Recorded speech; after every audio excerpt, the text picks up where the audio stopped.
Então, esse cara aqui é o Steve Krug. Eu não sei se vocês já viram esse livro, Não Me Faça Pensar. Eu acho muito interessante esse livro, porque ele foi feito para não designers aprenderem a fazer interfaces e comunicações. O nome do livro é Não Me Faça Pensar. Eu, infelizmente, não coloquei um print aqui, mas busquem aí na Amazon, no Google, Steve Krug, Não Me Faça Pensar.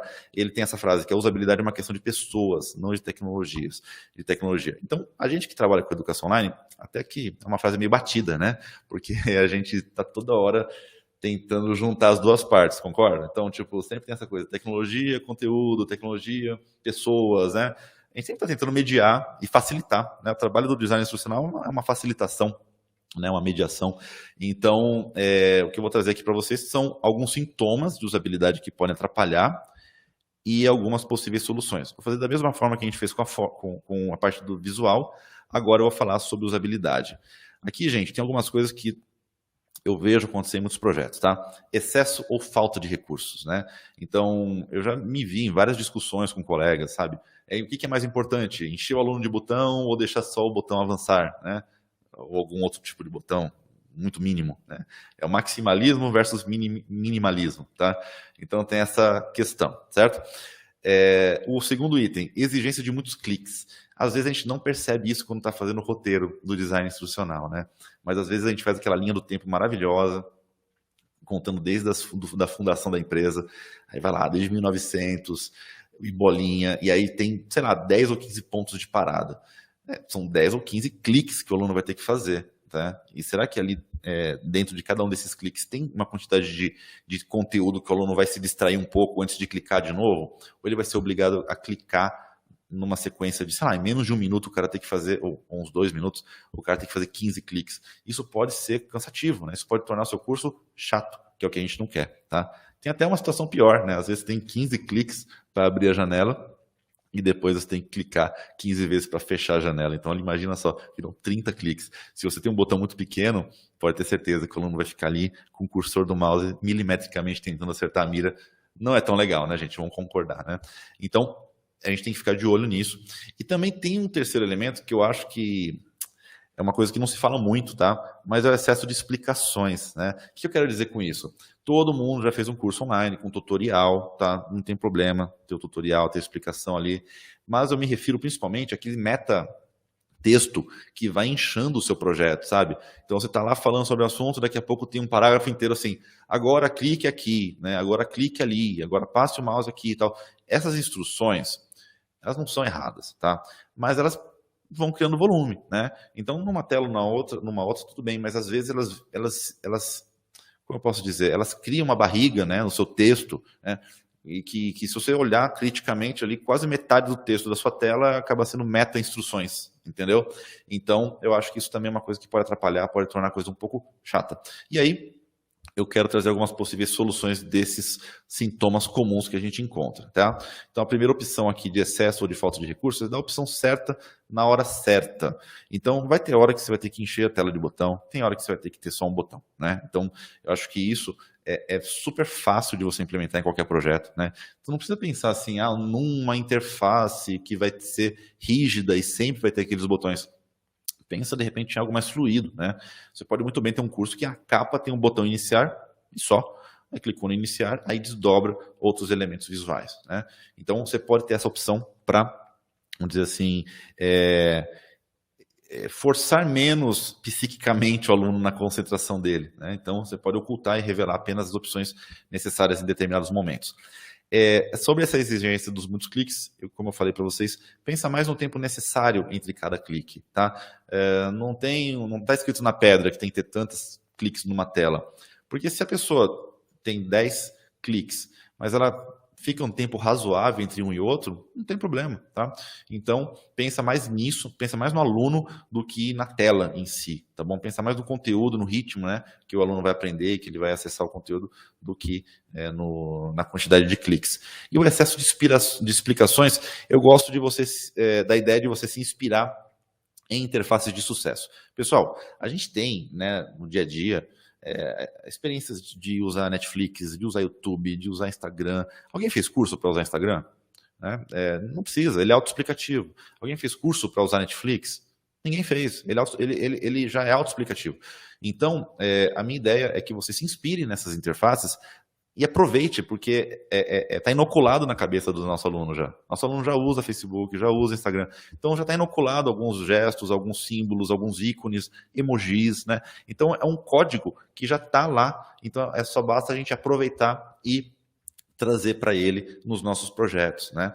Então eu tenho aqui alguns exemplos para vocês, né? Então, por exemplo, quando eu falei sobre usar o recurso certo na hora certa, aqui no caso eu estou dando um print na ferramenta Spring, onde você configura o seu player, tá? Então o seu player ele pode receber mais ou menos botões dependendo da sua estratégia, tá?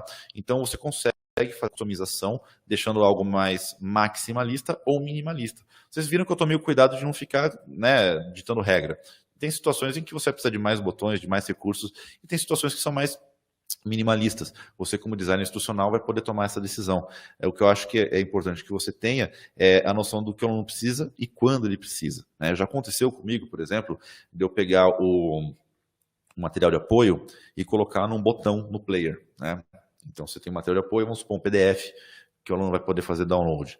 E esse material de apoio, ele não era único, tinha vários itens, tá?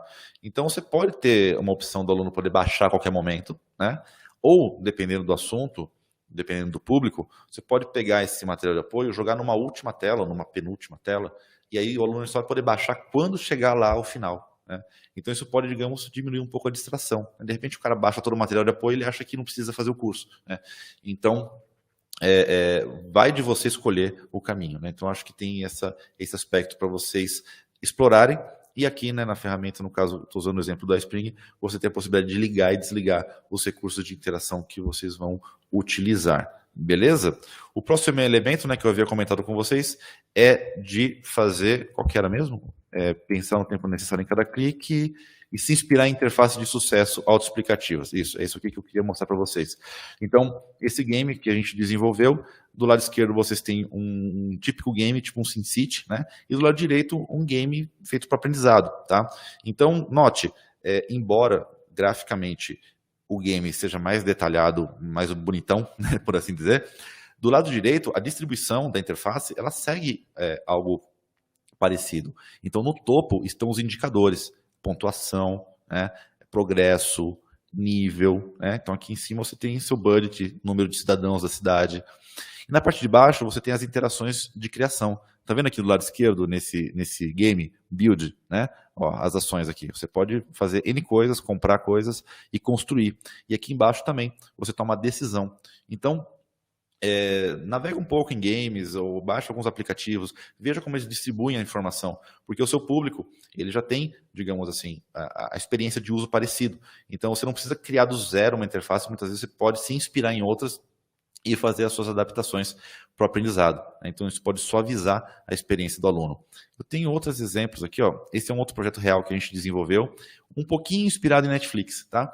Não é totalmente um Netflix, claro, mas tá vendo do lado esquerdo? Nós temos ali, né, o painel com as séries, com os filmes, todo mundo já viu essa tela da esquerda. Da direita foi o projeto conforme a gente desenvolveu, tá? Então a gente colocou também cards para permitir o acesso ao aluno dos itens, tá bom? Então, a gente pegou emprestado isso, logicamente que o cliente teve suas necessidades específicas, né? Tem o logotipo, tinha umas subdivisões aqui, tá? Mas a inspiração tá aqui, ok? Até essa coisa meio sombreada, né? Com bastante destaque em fotos, então foi algo que a gente pegou inspirado. Então isso aqui facilita, né? Na hora do aluno, quando ele bater o olho, ele já sabe mais ou menos como navegar. É meio que autoexplicativo, porque ele é usuário de Netflix, ele assina um Amazon Prime, então ele está acostumado com esse tipo de interface, tá bom? Outro exemplo, olha que bacana. Aqui do lado direito, alguns já devem ter visto esse tipo de animação, né? É feito com aquele Go Animate. Então, o nosso cliente tinha uma porção de animações em Go Animate, e ele queria incorporar tudo num pacote SCORM só. Aí a gente fez um painel lateral como se fosse uma playlist do YouTube, certo? A playlist do YouTube, ela está aqui do lado esquerdo, ó. Você tem do lado dessa lateral direita os seus conteúdos, do lado esquerdo o vídeo. O que a gente fez no nosso pacote SCORM? Pegamos emprestado o mesmo princípio, o mesmo estilo, tá bom? Inclusive a gente fez algo a mais, assim, o vídeo, ele fica em destaque, né? Ele ganha um destaque aqui na lateral, né? Ele tem uma questão de progresso que não dá para ver aqui nesse print, mas ele vai marcando como completado conforme você assiste. E isso facilita a curva de aprendizado, né, da interface, da navegação. O cara não vai ficar procurando um botão avançar e voltar aqui, porque ele vê que tem uma playlist aqui do lado direito e ele simplesmente vai assistir os vídeos e vai ver a evolução acontecer, certo? Então, nem tutorial esse projeto tem, porque ele realmente é muito autoexplicativo, né? Você percebe que até o player do vídeo, a gente não deixou aquele player completo, sabe? Com muito botão. Um botão de play, pausa. A gente não deixou, eu acho que esse projeto não tem a seek bar. Se tem a seek bar, ela não é clicável, porque a gente queria que o aluno assistisse até o fim, né? Que ele não ficasse pulando os vídeos. Então, tem esses pequenos detalhes aí que faz parte do escopo do cliente, né? Mas a gente pegou emprestado aí o jeitão do YouTube de fazer as suas listas de reproduções.